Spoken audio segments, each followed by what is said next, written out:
Welcome back, everybody. We're going to be talking in this one. This is the fourth and final section in chapter 21. And in this one, we're going to be talking about art in the industrial age. Now, art very often is a reflection of larger trends in society, and the industrial period is no exception. There were two major artistic movements during the Industrial Revolution, although each was a very different reaction to what was happening today. There's also going to be a minor third one we'll talk about, but the first two are the ones that we're going to focus on the most. The first one is Romanticism. Now, Romanticism does not refer to romance in the sense of love or relationships, right? Romantic comedies, thing that we have today, but rather to an artistic style emphasizing emotion. Okay, focusing on feeling as opposed to logic and reason.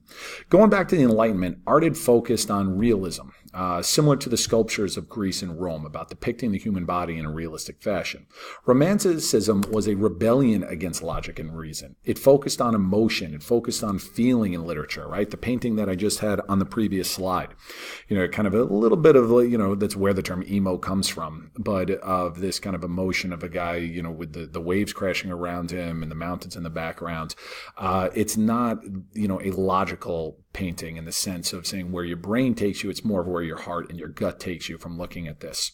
Romanticism also influenced music, and music that focused on emotion. So composers like Beethoven, Ludwig van Beethoven, he took classical arrangements and they made them bigger and grander in order to provoke an emotional response from the listener. Beethoven took full advantage of the new instruments that made up the modern orchestra. In the Middle Ages, you just had a couple of string instruments, maybe a flute or so forth. But now by the 17 and 18 and 1900s, you got all sorts of instruments, trumpets, saxophones, trombones, tubas, string instruments like cellos and violins and so forth. So it gives a whole range of sounds that you can make to reach, kind of a deeper emotional connection. Now, romantic art focused more on nature, and that's important to remember. You have landscape painting. That was very, very popular at the time, with vivid colors and dramatic action like you see down here with the people crashing up against the waves. All right, kind of an interesting contrast, this one being a little more serene and calm. This one, kind of that emotional conflict similar to the painting we looked at on the previous slide. So Romanticism is only one artistic movement of the industrial era. Another very different one was Realism. Now, Realism is exactly what it sounds like. It was an attempt to represent the world as it was, without any emotional sentiment attached to Romanticism. It focused on the harsh reality of industry.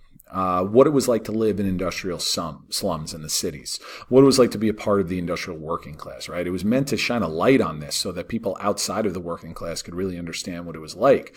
This was exemplified in literature by writers such as Charles Dickens. Now, Dickens was a British novelist and essayist, and he wrote some of the most well-known stories and novels of the 19th and 20th century.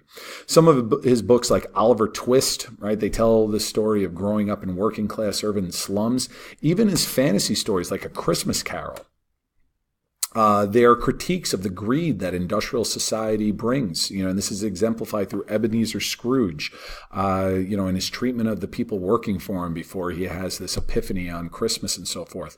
It was all social criticism. That was the main thing that he was going for, as I said, meant to show a light of what it was like for the plight of the working class.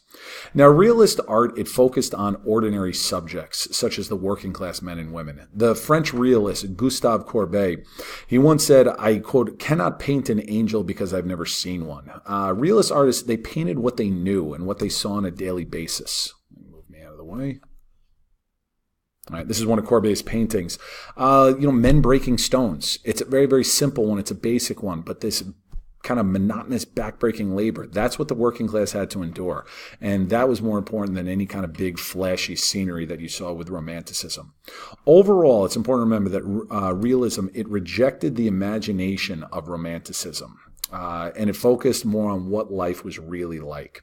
Now, one other relatively minor artistic movement to discuss is Impressionism. And Impressionism, the reason I want to focus on this is that it begins because of a new invention.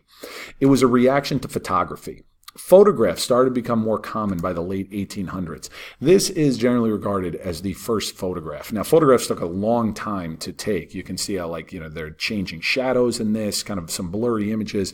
You didn't take snapshots back then. One of the reasons why it was so difficult for people to sit for long periods of time for it is because it would take, 5-10 minutes for film to really kind of capture the whole thing.